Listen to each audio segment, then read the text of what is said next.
Good day, my name is Bluesuit and today I'll be going over my review of the fast-paced indie 2D side-scrolling RPG adventure game known as Foregone. In Foregone you play as the Arbiter, a man-made super soldier tasked to discover the origins of the Harrow and how it came to destroy your home city of Caligan. Along the way you'll defeat the Harrow's reanimated minions and learn that not only does it dredge up the dead, but also forgotten memories. The story is delivered by way of codex entries and the occasional voice dialogue, but never really serves to grab the player's attention. The story of discovering how your homeworld was destroyed is unfortunately pretty overdone, and it really takes a backseat to the gameplay in the case of Foregone, which is sad because it isn't the Dead Cells roguelike that it's packaged as. What Foregone really is a story-driven 2D Souls-like looter shooter. After the game's introduction, you're left in your hub world called the Outpost. Really everything negative that I have to say about Foregone revolves around how there's not enough, and the Outpost certainly suffers from this. The only things here are your skill tree and a blacksmith for upgrading your gear. Your skill tree is very small, with minimal real choices to be made as far as builds go, and the weapon and armor upgrades don't have any choices to be made. You either upgrade them or you don't. The actual combat is very solid. For starters, melee attacks replenish your ranged ammunition, and all attacks replenish your abilities. It's simple enough, and it forces players to keep moving and be aggressive, as it's not just as easy as waiting out a cooldown. You can have up to 2 abilities equipped at a time, and they come in a myriad of effects, from healing yourself to preventing damage to exploding into a nova. I found that they weren't quite balanced, however, and the healing ability seemed like a must-have for all but the most seasoned of players. The combat's definitely slower and more methodical, but once I understood the pace of the game, there was that very satisfying system of learning how to fight each different enemy type efficiently.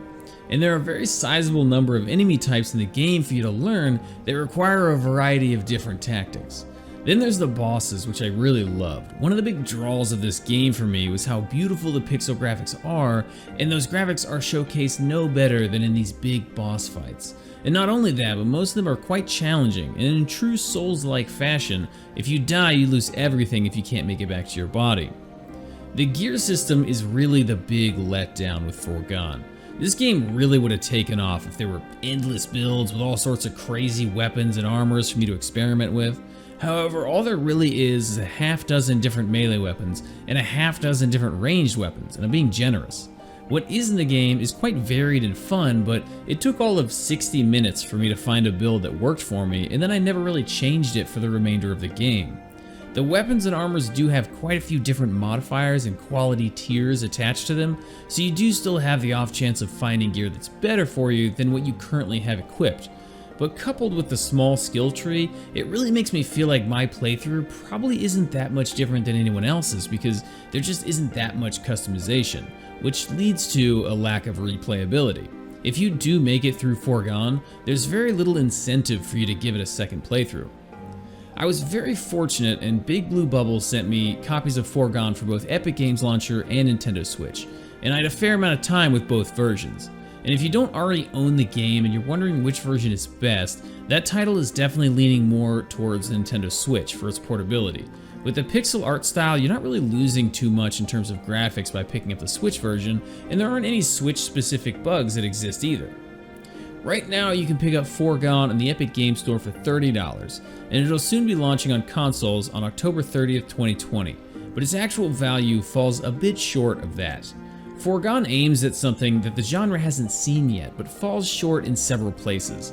It is, however, still a very fun and challenging action platformer that offers up gorgeous pixel graphics and tight, smooth combat, so I'm valuing Foregone at $21, and I'd recommend it to fans of Metroidvanias who are interested in a lightly loot-focused take on the genre.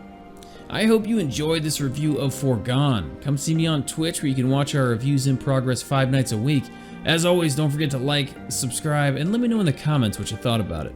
Until next time, peace!